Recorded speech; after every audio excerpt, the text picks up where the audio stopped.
Assalamualaikum warahmatullahi wabarakatuh. Teman-teman, kita sekarang akan meneruskan kembali novel yang berjudul Bangku Kosong Yuna. Sekarang masuk ke bab 4, Ruqyah. Ustadz Harun kini mulai serius memandangku. Ustadz Harun kini mulai serius memandangku. Rasa takut yang aku alami membuatnya tak lagi tersenyum apalagi terpingkal-pingkal. Wajah teduhnya seolah aura bijak semakin terpancar di sana. Ustadz mengusap-ngusap pundakku dan kembali bicara. Mas lihat penampakan lagi? Aku mengangguk. Ustadz Harun memintaku membaca Al-Fatihah 4 dan ayat kursi. Untunglah sebelum sempat jadi remaja Badung saat kecil aku ikut mengaji bersama anak-anak komplek lainnya hingga tak sulit bagiku melafalkan ayat-ayat Al-Quran tersebut. Saya pikir dia gak akan berani masuk area masjid, Ustadz. Itu kenapa dari tadi saya merasa tenang. Ustadz Harun manggut-manggut lalu memanggil Ujang. Setelah Ujang datang, Ustadz Harun memintanya mengambilkan segelas air putih dan juga menyiapkan sesuatu. Kang Ujang, sekalian setelah mengambil air putih tolong siapkan air zam-zam dan daun bidara ya. Ustadz Harun melihat arloji kemudian menatapku. Mas Romi harus diruqyah. Sepertinya jin itu kuat juga. Seperti apa prosesnya Ustadz? Nggak tahu. Katanya netizen handal. Coba tanya sama Mbah Google. Jawabnya sambil meninggalkanku. Sepertinya Ustadz juga tengah bersiap. Dasar Ustadz, aku pikir tadinya dia tak lagi menggoda aku. Oh ya mas, setelah selesai googling segera ambil air wudhu ya. Sholat tobat dan temui saya ya. Sambung Ustadz Harun. Jangan lama-lama main HP-nya ya, cukup tahu saja. Soalnya jam 8 saya sudah harus sampai Ponpes. Banyak gadis yang menunggu di sana. Ustadz Harun benar-benar, sepertinya dia sendiri juga perlu diruqyah. Sepertinya saran Ustadz Harun, aku membuka Google. Seperti saran Ustadz Harun, aku membuka Google. Penasaran seperti apa aku akan memulainya dan tentu saja aku ingin tahu apa efeknya.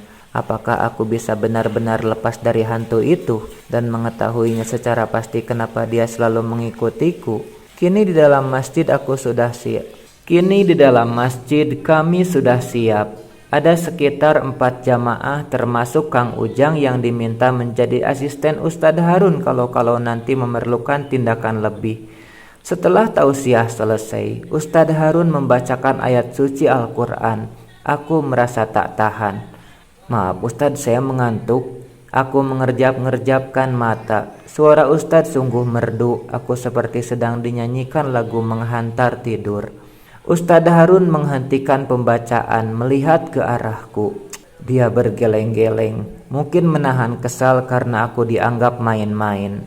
Sebaiknya Mas Romi ambil air wudhu, sambungnya lagi. Tapi saya belum batal Ustadz. No. Ustadz menggoyangkan satu jarinya, melarang aku protes. Tanpa pikir panjang, aku segera pergi ke samping masjid tempat jamaah berwudhu. Kini aku merasa segar. Ruqyah dimulai kembali. Sontak saja hanya dalam hitungan detik. Rasanya isi perut seperti diaduk-aduk mau muntah dan keluar. Selanjutnya aku sudah tidak sadarkan diri. Jamaah lain yang menyaksikan mengatakan aku muntah-muntah dan mengeram kesakitan. Selesai ruqyah, Ustadz Harun mengatakan pada kami, cara masuk jin itu ada 3 hal. Pertama karena keturunan. Di sini jin tahu saat tubuh yang dihinggapi meninggal, dia akan cari tubuh lain sesuai karakter yang sebelumnya dan ini biasa ditemui di keturunannya. Namun, tak menutup kemungkinan dia pindah pada orang lain yang dekat dan sekarakter, karena yang meninggal tidak punya keturunan. Kedua, teraniaya. Dalam beberapa kasus pernah terjadi saat orang memotong pohon besar akhirnya matanya buta atau merobohkan bangunan. Sebab jin penunggunya marah dan dengan izin Allah dia menyakiti pelaku dengan caranya. Pernah mengikuti amalan-amalan tenaga dalam dan pengisiannya dilakukan dengan bantuan jin. Aku merenungkan ucapan Ustadz Harun kata demi kata, mengingat semua kejadian sejak hantu gadis itu menerorku. Sepertinya tak ada kesalahan yang aku lakukan dari yang Ustadz Harun sebutkan. Kalau pelet Ustadz? Pelet. Iya Ustadz, semua sebab yang Ustadz sebut tidak saya perbuat. Walaupun mantan saya sedikit karena saya tipe lelaki setia, tapi hingga hari ini banyak wanita yang mengejar-ngejar saya. Maklumlah Ustadz, aku sih bahkan pelan dari depan ke belakang rambut. Sebetulnya aku malu mengatakan yang sejujurnya, tapi bukankah semua harus dijelaskan secara detail agar masalah bisa tuntas dari akarnya? Oh, Ustadz Harun manggut-manggut, membuatku tak enak dengan kejujuranku tadi. Iya, bisa jadi, haha. Tapi ya untuk sekarang melihat reaksi Mas Romi saat diruqyah, insya Allah Mas Romi tidak akan diganggu jin lagi. Semoga saja, soalnya tapi jika terjadi sesuatu cepat hubungi saya ya. Baik Ustadz, jawabku cepat. Mungkin hasilnya tidak maksimal karena saya ada kesibukan, jadi tidak berkomunikasi dengan jin tersebut. Ustadz Harun berkali-kali melihat arloji dan jauhi hal-hal yang berbau maksiat pada Allah agar jin tersebut tak kembali. Iya Ustadz, saya mengerti. Keluar dari masjid jam 7.55. Aku sudah telat ke kantor karena memerlukan waktu 30 menit ke sana. Jauh memang. Kuputuskan libur kerja dan menikmati hari baruku tanpa hantu gadis itu. Delia pasti sudah ke sekolah. Kulihat gawe tak ada notif sama sekali. Nyesek, ngambekan banget si wanita itu. Kutarik napas. Begini ternyata perasaan jomblo. Memegang handphone justru membuat hati perih karena tak ada kabar dari yang tercinta. Pantas saja mereka mengejar-ngejarku, sebab mencintai itu tak cukup sekadar mengingat dalam hati, tapi juga merasakan indahnya dirindui. Kulempar gawe ke kursi samping lalu pergi menuju rumah sakit Dr. Supratman. Langsung ke kantin, mengisi perut di kantin yang sedari subuh hanya terisi segelas air putih dan beberapa potong kue yang diberi Kang Ujang. Sembari menikmati soto ibu kantin, ku kirim chat pada Damar dan menanyakan keberadaannya. Cepat dia membalas. Oh, lu di rumah sakit? Ya udah buruan ke kamar pasien, gue tunggu ya. Oh, lu di rumah sakit? Ya udah buruan ke kamar pasien, gue tunggu ya. Oh ya, kamarnya sudah dipindahkan ke kamar camar nomor 2 karena beberapa sarafnya mengalami masalah. Begitu masuk, Damar sudah ada di sana. Duduk memperhatikan wanita paruh baya yang terbaring koma di atas ranjang. Selang oksigen yang terhubung padanya menandakan betapa parah luka yang dia alami 5 hari lalu. Malam itu aku merasa bosan di villa. Tak kudapati Arya yang pergi dan tak kunjung kembali. Akhirnya kuputuskan pulang. Tiba-tiba saja hujan lebat mengguyur. Jalanan basah. Di tikungan tajam aku kesulitan mengerem hingga tak sengaja menabrak wanita itu. Aku panik karena kami ada di jalanan sepi. Akhirnya karena cukup dekat dengan Damar dan dia seorang dokter, aku pun menghubunginya. Bersyukur wanita itu bisa diselamatkan meski belum sadar hingga detik ini. Sejak hari itu aku terus mencari keluarganya tapi nihil. Tak ada yang mengenalnya di area sekitar terjadi kecelakaan. Bro, sapa Damar begitu melihatku. Gimana keadaannya?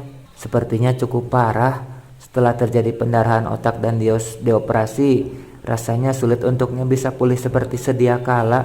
Kita hanya bisa berharap pada keajaiban Tuhan. Semua ini salahku.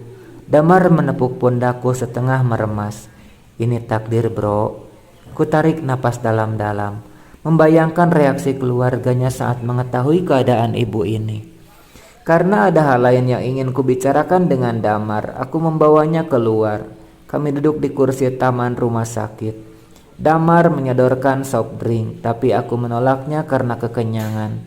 Ada apa? Kayaknya penting banget, tanya Damar seraya meneguk minumannya. Lo tahu Arya sakit apa? Sakit? Aku mengangguk. Sepertinya serius sih sampai gue diblokir. Apa jangan-jangan dia yang bunuh Jenny? Hah? Lokir lu, siapa Jenny? Iya, Jenny itu muridnya Delia yang ditemukan tewas di jurang di puncak sana tempat kami menginap dan party tahun baru. Wah parah, lu sendiri jangan-jangan terlibat? Ya ampun, kalau gue terlibat ngapain cerita ke lo segala? Bunuh diri namanya.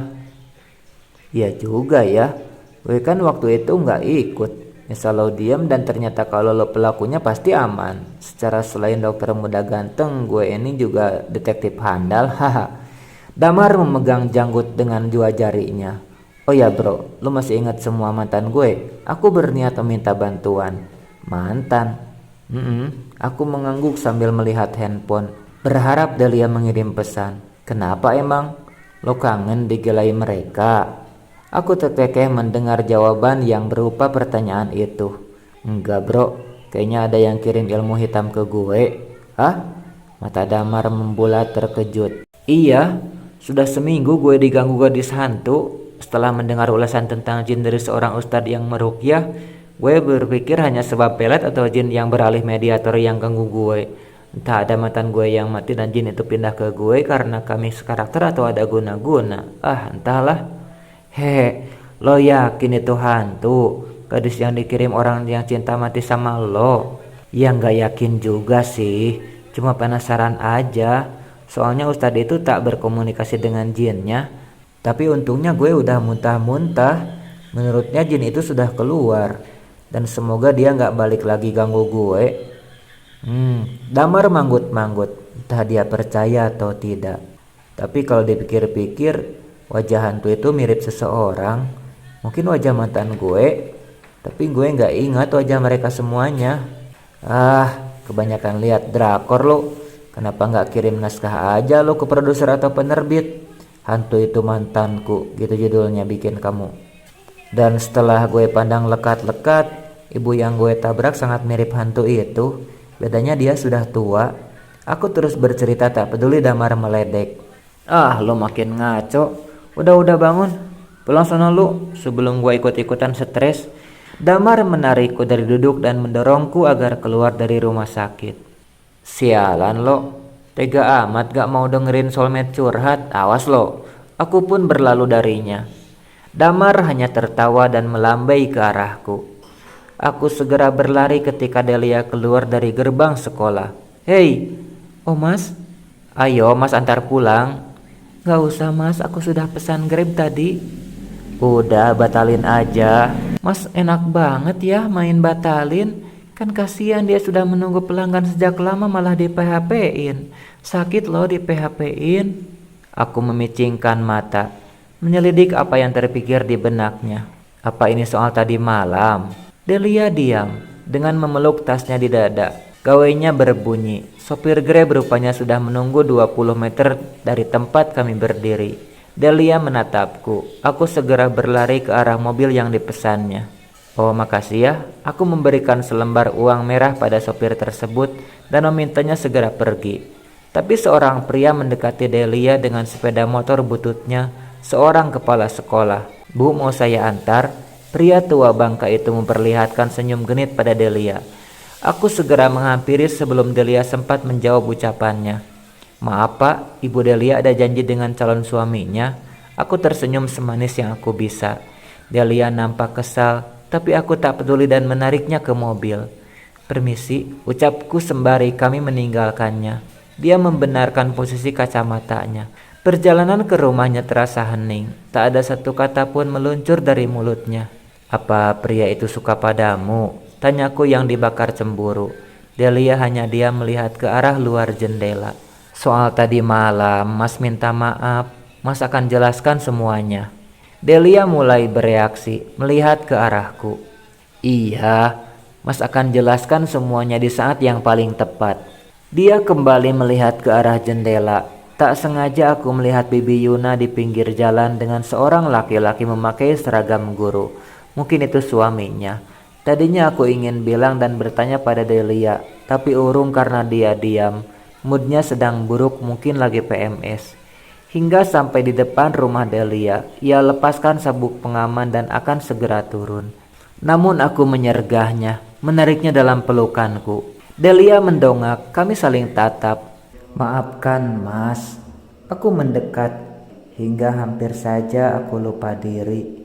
Ketiga kali aku akan memagutnya. Wajah Delia berubah.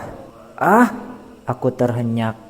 Wajahnya berubah menjadi wajah gadis hantu berseragam, mendelik dengan tatapan kosongnya.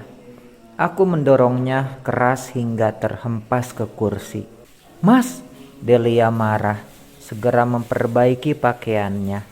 keluar dengan membanting pintu keras. Melihatnya aku segera sadar dan mengejarnya. Kuraih lengannya. Maafkan mas, mas akan jelaskan sekarang juga. Tapi kali ini dia menepis keras, melemparkan tanganku dan au, aku meringis kesakitan memegang kaki karena hentakan keras dari high heels hitamnya, lalu pergi meninggalkanku. Bukan hanya ketakutan mencengkeramku, rasa sakit karena injakannya membuatku tak berhenti meringis. Ada apa ini? Bukankah Ustadz Harun sudah meruqyahku? Bagaimana bisa aku melihat penampakan itu lagi? Bahkan aku sempat berciuman dengan hantu itu. Cuy,